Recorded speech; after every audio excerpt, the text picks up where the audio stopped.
Good morning students. हमने last time पे recombination पढ़ना स्टार्ट किया था, जिसमें हमने रिकम्बिनेशन के प्रकार पढ़े थे। और उसमें जो पहला प्रकार था वो था होमोलोगस रिकम्बिनेशन। वो हमने कंटिन्यू किया था। और उस होमोलोगस रिकम्बिनेशन की हमने दो मैकेनिज्म पढ़ी थी, जिसमें पहला था सिंगल स्ट्रैंड ब्रेक और दूसरा था double strand break. Single strand break हम लास्ट टाइम पे पढ़ चुके हैं और आज हम पढ़ेंगे डबल स्ट्रैंड ब्रेक। आगे कंटिन्यू करने से पहले हम वापस एक बार कुछ पॉइंट्स रिकॉल कर लेते हैं, जिसमें से पहला पॉइंट ये है कि होमोलोगस रिकम्बिनेशन होता क्या है। होमोलोगस रिकम्बिनेशन एक रिकम्बिनेशन की वो प्रोसेस है जिसमें समजात डीएनए डुप्लेक्स या होमोलोगस डीएनए डुप्लेक्स के बीच में डीएनए का एक्सचेंज होता है या फिर रिकम्बिनेशन होता है। यहाँ पे जो इम्पोर्टेंट वर्ड है वह है होमोलोगस या समजात।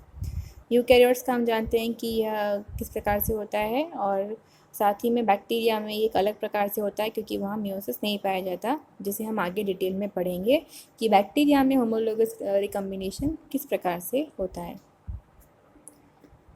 होमोलोगस रिकम्बिनेशन की हमने मैकेनिज्म पढ़ी थी, जिसमें नॉर्मली ब्रेकेज एंड रीयूनियन होता है, मतलब एक डीएनए का खंड टूटता है और वहीं कहीं जाके जुड़ जाता है।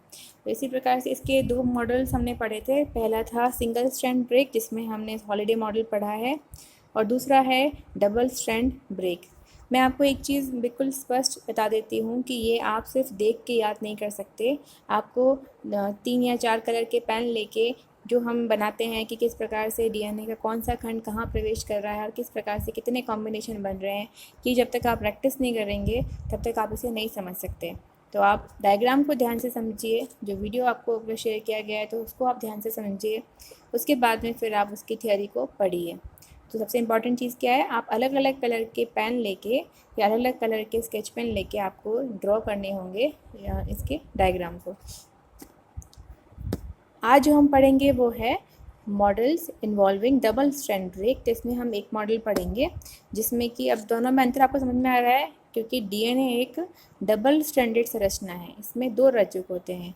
यदि उन दोनों स्ट्रैंड में से केवल एक स्ट्रैंड पे ब्रेक हो रहा है, जो हमने लास्ट टाइम पे पढ़ा था, तो उसे हम कहते हैं सिंगल स्ट्रैंडेड ब्रेक। लेकिन यदि उस डीएनए स्ट्रैंड के दोनों स्ट्रैंड पे ब्रेक हो रहा है या कट लग रहा है, तो उसे हम कहते हैं डबल स्ट्रैंड ब्रेक। तो इसको भी हम पहले डायग्राम से समझेंगे और उसके बाद में फिर हम इसकी थ्योरी को समझेंगे। तो उसके जो भी स्टेप्स होते हैं, उन सारे स्टेप्स को हमने 10 स्टेप्स में बांटा है। इन 10 स्टेप को हम डायग्राम के साथ में कंपेयर करके 1 बाय 1 पढ़ेंगे। तो पहला स्टेप है endonuclease induce double strand break in one of the homologous DNA duplex. देखिए उसमें और इसमें अंतर क्या होता है कि उसमें थोड़ा कि एंडोन्यूक्लियस ही ब्रेक करता है सिंगल स्ट्रैंड ब्रेक में, लेकिन वो केवल एक ही स्ट्रैंड पे ब्रेक करता है या एक ही स्ट्रैंड को तोड़ता है। लेकिन यहाँ पे डीएनए डुप्लेक्स के दोनों स्ट्रैंड को तोड़ेगा कौन? एंडोन्यूक्लियस। और जिस डीएनए डुप्लेक्स को वो तोड़ेगा उसे हम कहते हैं रेसिपिएंट डुप्लेक्स। देखिए पहला जो स्टेप हमने पढ़ा था कि एंडोन्यूक्लियस ने, अब देखिए यहाँ पे दो कलर के आपको ये दोनों क्या है? दोनों डीएनए के स्ट्रैंड्स है। दो डुप्लेक्स दिख रहे हैं आपको, एक है ब्लू कलर का और एक है रेड कलर का। ये दोनों होमोलोगस है या समजात है। जैसे हमारे में समजात गुणसूत्र पाए जाते हैं, आपको बताया था मैंने। तो ये समझिए कि दो समजात गुणसूत्रों के डीएनए हैं और दोनों ही डबल स्ट्रैंडेड है। तो जिस एक स्ट्रैंड इसमें से एक डीएनए डुप्लेक्स में क्या होता है, उसके दोनों स्ट्रैंड में कट लगता है। कट कौन लगाता है? Endonuclease enzyme. और जिस स्ट्रैंड में कट लगता है उसको हम बोलते हैं रेसिपिएंट डुप्लेक्स। रेसिपिएंट मतलब होता है रिसीव करने वाला, और आगे मैं आपको बताऊंगी कि इसको हम रेसिपिएंट स्ट्रैंड क्यों कहते हैं। और जो उसका जो समझा दूसरा वाला डीएनए का डुप्लेक्स है जिसमें कट नहीं लग रहा है, उसको हम कहते हैं डोनर डुप्लेक्स। तो इतनी बात आपको समझ में आ गई। डोनर कौन सा है? जिसमें कट नहीं लग रहा, और रेसिपिएंट कौन सा है? जिसमें कट लग रहा है। तो ये हुआ इसका पहला स्टेप। दूसरा स्टेप दे रखा है, this is followed by exonuclease action that generate 3' single stranded termini on both side of break. अब इसको हम समझेंगे क्या है। देखिए डीएनए को काटने वाले दो एंजाइम होते हैं। एक होता है एंडोन्यूक्लियस, जो कि डीएनए के बीच में पाए जाने वाले फॉस्फोडाइएस्टर बॉन्ड को, डीएनए को मध्य में से काटता है, बीच में से काटता है। और एक होता है एक्सोन्यूक्लियस एंजाइम, तो वो डीएनए के टर्मिनल मतलब एंड को काटना शुरू करता है। जैसे एंड में यदि ए से शुरू हो रहा है तो ए को निकालेगा, फिर ए के बाद में मान लो टी है तो टी को, समझ रहे हैं आप। जो कॉर्नर वाले बेस पेयर्स को निकालते हैं उसे हम कहते हैं एक्सो न्यूक्लियस। तो यहाँ पे पहले एंडोन्यूक्लियस ने बीच में काटा, अब क्या होगा, एक्सो न्यूक्लियस इसके जो कटा हुआ जो स्ट्रैंड है उसमें से एक्सो न्यूक्लियस एक्टिविटी द्वारा कुछ बेस पेयर को हटाएगा, जिसके कारण हमें क्या प्राप्त होगा, जिसके कारण हमें 3 प्राइम सिंगल स्ट्रैंडेड एंड प्राप्त होगा दोनों साइड के ब्रेक पे। अब इसके तो हुआ इसकी थ्योरी, अब इसको हम डायग्राम द्वारा समझेंगे क्या हो रहा है।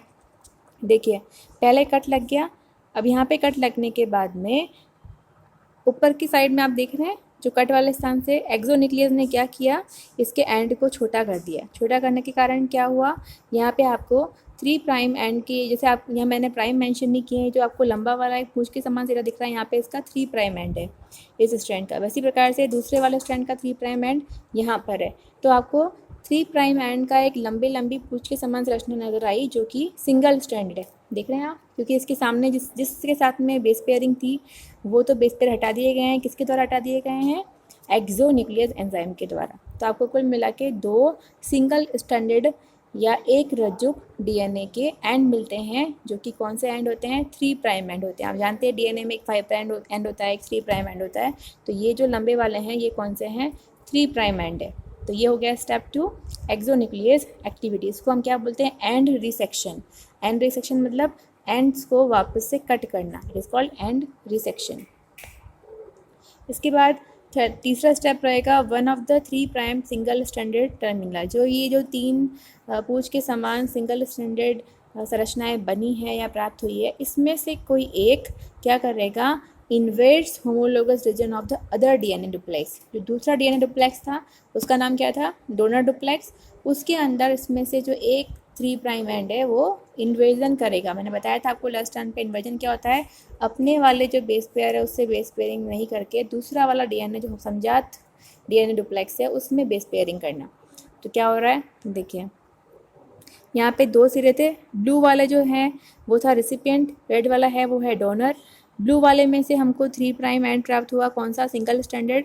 इस 2 प्राप्त हुए, एक ये वाला था एक ये वाला था। इन दोनों में से मैंने क्या था, 1 ऑफ द देम, उन दोनों में से कोई एक प्रवेश करेगा किसके अंदर, समझात डीएनए डुप्लेक्स के अंदर। देखिए ये वाला यहाँ से इसने इसमें ऐसे प्रवेश कर लिया और इसके साथ में दूसरे डीएनए के साथ में बेस पेयरिंग करना प्रारंभ कर दिया। और इस प्रकार से क्या हुआ कि जो ये डीएनए था, जो समझात डीएनए डुप्लेक्स का जो स्ट्रैंड था उसको उसने एक स्ट्रैंड को डिस्प्लेस कर दिया। देख रहे हैं आप, एक को हटा के स्वयं ने उसमें इन्वेजन कर दिया। तो यहाँ तक हो गया। अब इसके बाद में है the homologous strand in the donor duplex is replaced by invading strand, ये हम पढ़ चुके हैं। This generates a D loop in donor duplex. अब ये डी लूप क्या होता है देखिए आप, जैसे ही रेसिपिएंट सिंगल स्ट्रैंडेड स्ट्रैंड ने प्रवेश किया डोनर स्ट्रैंड के एक डीएनए रज्जुक के साथ में या उसके साथ में बेस पेयर किया, तो उसका जो डोनर का ये जो दूसरा स्ट्रैंड है वो थोड़ा सा डिस्प्लेस्ड हो गया और थोड़ा उससे अलग हो गया। जैसे ही वो उससे अलग हो गया, इसे हम कहते हैं, एक संरचना बनती है, इसे हम कहते हैं डी लूप। ये आप देख रहे हैं, मैंने डायग्राम बताया आपको डी लूप क्या होता है। तो डी लूप का निर्माण हो जाता है। इसके बाद में नेक्स्ट है the D loop is then extended by repair synthesis using the 3 prime end of the invading strand. अब यहाँ पे क्या हो रहा है कि डी लूप धीरे धीरे एक्सटेंड होता है। कैसे, जो 3 प्राइम एंड रिसिपिएंट स्ट्रैंड का अंदर प्रवेश किया था उसमें आगे डीएनए का निर्माण होता है। कैसे होता है बताती हूँ मैं आपको। देखिए इस 3 प्राइम एंड ने यहाँ पे प्रवेश किया, जो आपको ब्लू कलर का दिख रहा है। आपने ये डीएनए का रेप्लिकेशन पढ़ा है तो आपको ध्यान है कि डीएनए के रेप्लिकेशन के लिए हमें एक आरएनए प्राइमर चाहिए होता है। वो क्या काम करता है, वो काम करता है फ्री 3 प्राइम एंड प्रोवाइड करता है डीएनए के निर्माण के लिए। साथ में हमको एक टेम्पलेट डीएनए मिलता है। तो यहाँ पे टेम्पलेट मतलब एक वो डीएनए जिसकी प्रतिकृति होने वाली है। तो यहाँ पे जो रेड कलर का आपको नीचे वाला ये स्ट्रैंड दिख रहा है ये करेगा टेम्पलेट का कार्य, और यहाँ पे जो 3 प्राइम एंड है इन्वेडिंग स्ट्रैंड का ये करेगा प्राइमर का कार्य, 3 प्राइम एंड का कार्य। और धीरे धीरे यहाँ पे डीएनए का निर्माण होगा, और जैसे जैसे डीएनए का निर्माण होगा ये डी लूप धीरे धीरे बड़ा होता जाएगा। कैसे बड़ा होगा, पहले छोटा था फिर धीरे धीरे और बढ़ेगा। जितना ये आगे बढ़ेगा उतना ये डी लूप भी आगे खिसकता जाएगा। तो इस प्रकार से हमें नया स्ट्रैंड प्राप्त होगा। As display strand goes past the 3' end at the other side of the gap in the recipient duplex, it pairs with the single stranded region of this duplex. अब ये बताया गया है नेक्स्ट, हम अभी लेफ़्ट साइड में ही आएंगे right side में नहीं आएंगे। यहाँ बताया गया है कि जैसे जैसे ये डी लूप बढ़ता है तो जो डिस्प्लेस स्ट्रैंड था जो कि ऊपर की साइड में आया है वह क्या करता है, वह भी ऊपर स्थित, आप देख रहे हैं इसमें ऊपर की साइड में जो डीएनए का स्ट्रैंड दे रखा है फ्री 3' एंड है, ये उसके साथ पेयरिंग करना शुरू करता है। मतलब इसकी और इसकी पेयरिंग होनी स्टार्ट हो जाती है। जैसे इन दोनों की पेयरिंग होनी स्टार्ट हुई तो आप देखिए यहाँ पे इसका भी वही सेम चीज़ होती है कि जैसे इसको 3' इसने प्रोवाइड किया और नीचे वाले रेड ने टेम्पलेट प्रोवाइड किया, तो यहाँ पे भी डीएनए पॉलीमरेज ने फिलिंग कर दी और यहाँ पे डीएनए का निर्माण हो गया। तो इस प्रकार से हमको एक संरचना प्राप्त होती है जिसमें कि 2 क्रॉस हमको दिखाई देते हैं। 2 क्रॉस मतलब जहाँ पे हम एक्स लाइक संरचना है, आपने हॉलिडे जंक्शन पढ़ा था लास्ट टाइम पे, तो यह भी हॉलिडे जंक्शन के समान ही संरचना है। तो 2 हॉलिडे जंक्शन हमको दिखाई देते हैं, जबकि आपने हॉलिडे मॉडल जब पढ़ा था हमने पहला वाला, उसमें से केवल एक ही हॉलिडे जंक्शन था। तो नेक्स्ट इसमें दे रखा है the single stranded region is of recipient duplex is filled by repair synthesis. हम ये पढ़ चुके हैं, मैंने बताया था आपको कि यहाँ पे भी डीएनए पॉलीमरेज इसके गैप की फिलिंग कर देगा। अब यहाँ पे है फिलिंग करने के बाद में एक चीज़ हमने मिस करी, वो है कि यहाँ पे डीएनए लाइगेज सारे एंजाइम को आपस सारे जितने भी न्यूली फॉर्म्ड डीएनए हैं उसको भी आपस में जोड़ देगा। और इसके बाद में क्या होगा, branch migration converts the DNA duplex into a joint DNA molecule having 2 recombinant joint। ये मैं बता चुकी हूँ कि इसमें 2 X लाइक संरचना है जिनको हॉलिडे जंक्शन बोलते हैं। They both are 2 recombinant joints। Both the joints are then dissolved by different ways producing 2 DNA duplex। अब सबसे इम्पॉर्टेंट चीज़ होती है कि यहाँ तक तो ठीक है कि 2 आपको जंक्शन मिल गए, लेकिन ये बाद में इनका रिजॉल्व कैसे होंगे। आपने हॉलिडे मॉडल में पढ़ा था कि रिजॉल्विंग बहुत इंपॉर्टेंट है कि किस तरीके से उनको उनके बीच में कट लगते हैं या किस प्रकार से वो अलग अलग होते हैं। तो यहाँ पे भी आप देख रहे हैं एरो के समान, यहाँ पे एरो दे रखे हैं ग्रीन कलर के। तो यहाँ पे मैंने सिर्फ आपको एक ऑप्शन दिया है कि इसको इस तरीके से यदि हम काटें, हालांकि आप देख रहे हैं कि 2 एरो ब्लैक कलर के भी हैं और 2 एरो आपको ग्रीन कलर के दिख रहे हैं। तो इतने प्रकार से ये कट सकता है, उतने ही प्रकार के कॉम्बिनेशन हमको प्राप्त हो सकते हैं। आप समझ रहे हैं कि हम चाहें तो इसको पहले 2 कट तो लगने ही है, ये आप ध्यान में रखिए कि 2 कट लगाने हैं। आप कैसे लगाएंगे, चाहो तो आप एक ऐसे लगाओ और एक ऐसे लगाओ, चाहो तो दोनों आप हॉरिजॉन्टल लगा दो, चाहे आप दोनों वर्टिकल लगा दो। इस प्रकार से हम बहुत सारे कॉम्बिनेशन प्राप्त कर सकते हैं। यहाँ पे मैंने सिर्फ आपको एक ही कॉम्बिनेशन बताया है जो कि है ब्लैक वाला। यहाँ पे जो मेन कट है वो मैंने जैसे ब्लैक वाले जो एरो जैसे काट रहे हैं वो वाला कॉम्बिनेशन यहाँ मेंशन किया गया है। देखिए ब्लैक वाले एरो ने इस जंक्शन को यहाँ से काटा तो ऊपर वाला तो ऐसा आ गया, ऊपर वाला आप देख रहे हैं इसमें भी कुछ नए कॉम्बिनेशन है, तो इसमें कुछ आपको नया प्राप्त हुआ है। और उसके अलावा नीचे वाले में आप देख रहे हैं कि कुछ ब्लू वाला है और साथ में बीच में रेड है और साथ में फिर ब्लू है। आप इसको ऐप से प्रैक्टिस करके आप स्वयं बना सकते हैं कि जहाँ पे हमने एरो लगाया है वहाँ से हमको काटना है, बस हमको डिफरेंट कलर के पेन्स चाहिए। इसके बाद में सबसे लास्ट वाले में हम देखेंगे तो एक स्ट्रैंड में कुछ भी ब्रेक नहीं लगा है। अगर हम ब्लैक वाले की बात कर रहे हैं एरो की, तो नीचे वाला ऐसा आ गया है और साथ में ऊपर वाले में थोड़ा सा रिकमेंडेड है। इसको हम नॉन क्रॉसओवर क्यों बोल रहे हैं, इसको हम नॉन क्रॉसओवर इसलिए बोल रहे हैं क्योंकि इसमें हमको किसी प्रकार के जो एक आपको दिख रहा है रेड वाला, ये इसमें कुछ भी नया नहीं आया है। तो किसी भी डीएनए डुप्लेक्स, इसमें हमको क्रॉसिंग ओवर के लिए क्या चाहिए कि सारे डीएनए डुप्लेक्स में, मतलब दोनों डीएनए डुप्लेक्स के दोनों स्ट्रैंड्स के अंदर कुल मिला के 2 डीएनए डुप्लेक्स है, तो मतलब चारों स्ट्रैंड में कुछ ना कुछ नया होना चाहिए, तो हम कहेंगे उससे क्रॉसिंग ओवर हुआ है। अदरवाइज़ हम क्या बोलेंगे, नॉन क्रॉसिंग ओवर। तो ये हुआ पहला, हमने किसकी बात करी, जो कि एरो हैं ब्लैक वाले। अब इसकी जगह अगर हम ग्रीन वाले एरो से काटें तो दिख रहे हैं आपको ग्रीन वाले कट, ऐसे कट लगाएं इसका, तो हमको क्या प्राप्त होगा, ग्रीन वाले एरो से हम देख रहे हैं कि हमको चारों कॉम्बिनेशन नए प्राप्त होंगे। कैसे प्राप्त होंगे, देखिए ग्रीन वाले ने कट लगाया तो हमको ये नीचे वाले कॉम्बिनेशन प्राप्त होंगे। आप खुद इसको प्रैक्टिस करेंगे तो आप समझ जाएंगे किस प्रकार से प्राप्त होंगे। ओके, तो ये करने के बाद में हमें चारों कॉम्बिनेशन नए प्राप्त होंगे, तो ये हो गया इसका क्रॉसिंग ओवर प्रोडक्ट। ये इस प्रकार से हम बता सकते हैं डबल स्ट्रैंड ब्रेक के द्वारा होमोलोगस रिकम्बिनेशन कैसे होता है। अब यहाँ पे आप देख रहे हैं कि दो वर्ड दे रखे हैं, एक लिखा है डी। ये हालांकि आपको डिटेल में नहीं पढ़ना है, आपको केवल बस इतना बता देंगे जो लेफ़्ट साइड वाला जो आपको बताना है जिसमें दो ऑर्डर रिएक्शन है, क्योंकि आपको बताना है रिकम्बिनेशन, जबकि राइट साइड वाले में रिकम्बिनेशन नहीं हो रहा है, यहाँ केवल रिपेयरिंग हो रही है। तो ये सिर्फ आपको नॉलेज के लिए ऐड किया गया है, लेकिन आपका रिकम्बिनेशन तो यहीं समाप्त हो गया है। तो यहाँ पर लिखा है DSBR और SDSA। अब ये क्या है एक बार हम देख लेते हैं। DSBR का मतलब होता है double standard break repair. Double standard break repair मतलब यहाँ पे DNA का, जैसे कोई DNA डैमेज हुआ, डबल स्टैंडर्ड दोनों स्टैंड में कुछ डैमेज हुआ, तो उसका रिपेयर कैसे होता है उसको हम कहते हैं DSBR। और यहाँ पे एक लिखा हुआ SDSA, वो है सिंथेसिस डिपेंडेंट स्ट्रैंड एनीलिंग। तो यहाँ पे क्या हो रहा है कि सिंथेसिस डिपेंडेंट स्ट्रैंड एनीलिंग हो रही है। देखिए आप वही डिस्कस कर रहे हैं हम एक बार। SDSA जो हम डबल स्टैंडर्ड ब्रेक रिपेयर पढ़ चुके हैं किस प्रकार से होता है। SDSA में क्या हो रहा है, यहाँ पे कोई हॉलीडे जंक्शन वंक्शन नहीं बनना, सिंपल सा जो डी लूप बना था वह डी लूप वापस से जो ओल्ड स्ट्रैंड था वो वापस से अपनी पुनः उसी डुप्लेक्स में आके जुड़ जाता है जहाँ वो पहले था, और जो नया स्ट्रैंड बना है वह भी पुनः वहीं चल जाता है जहाँ से वो आया था। तो यहाँ पे किसी प्रकार का एक्स जंक्शन या हॉलीडे जंक्शन या फिर रिकम्बिनेंट जॉइंट्स नहीं बनते।